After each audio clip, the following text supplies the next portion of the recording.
Hello and welcome to the Global Travel Channel podcast show. I'm your host, Mark Philpott, and on today's show, we're going to be doing something a little bit different. We're going to a live sporting event.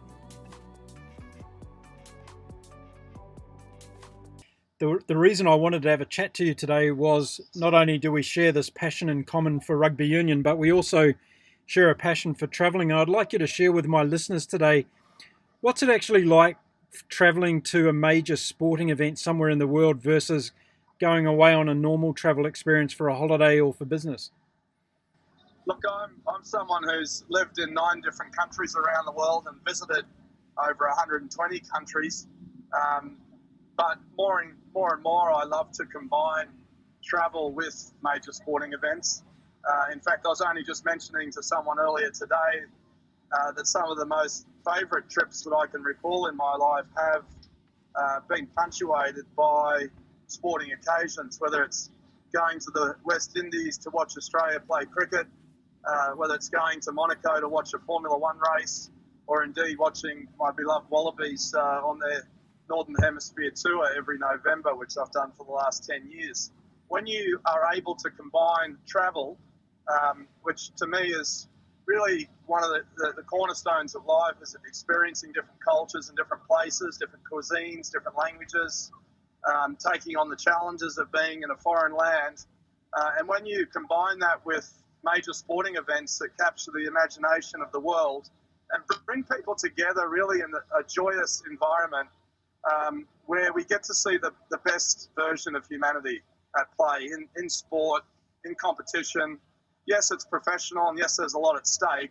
But for fans, there's a great feeling of joy and camaraderie that to me really amplifies what travel is actually all about. And that's about people coming together as humans, that we share this planet together, and that we can all hear and listen to each other and bring our stories from wherever we've come from and come together in a common purpose. Yeah, exactly. That's brilliant.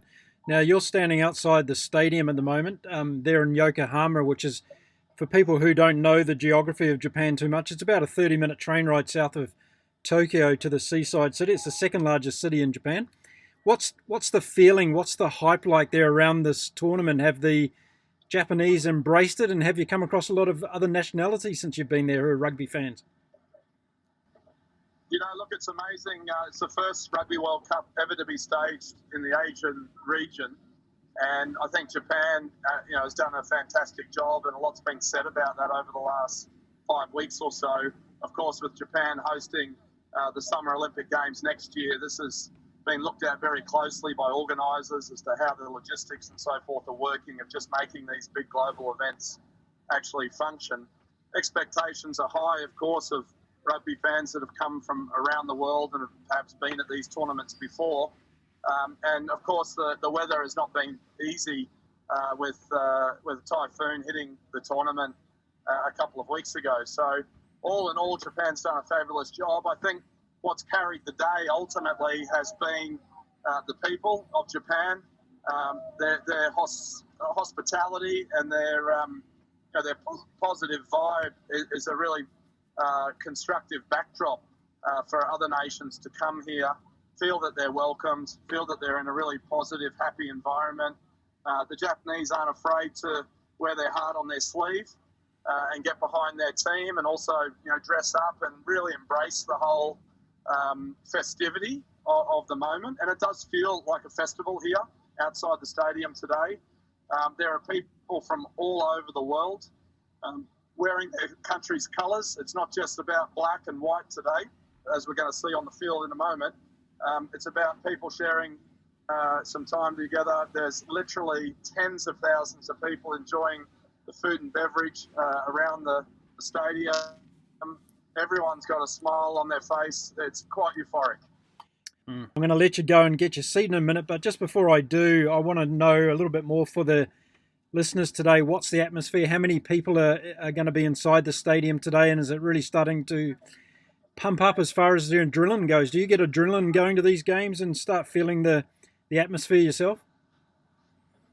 Oh yeah, look, I got goosebumps, and I'm not even, I'm Australian watching New Zealand play England, but I'm standing outside the stadium. I've seen a a plethora of superstars of our game from the past walk past me while I've been talking to you today, Mark. Everyone is here. Everyone is excited about this game. This is as big as it gets. This is number one playing number two. It's black versus white. It is, and I mean jersey colours, and it is a World Cup semi-final. And there are about 60,000 people here. There's a lot of Japanese, a lot of local support, but also people from all over the world. If I had to say how many jerseys am I seeing of each colour, I'd say that the All Blacks probably have the merchandising war won. You're going to see a lot of black in that audience, and you're going to see some white. Well, I'm only sorry that I didn't get you your black jersey before you headed off up there, mate, and you could have been wearing that proudly today. You'd be glad to know that I'm wearing a perfectly grey shirt today, which I think is quite appropriate. Sitting on the fence. Okay, Morgan, go and enjoy the game, and thanks very much for giving us your time. We'll catch up with you after the 80 minutes is up. Great to chat. Thanks, mate. Enjoy the match. See you now.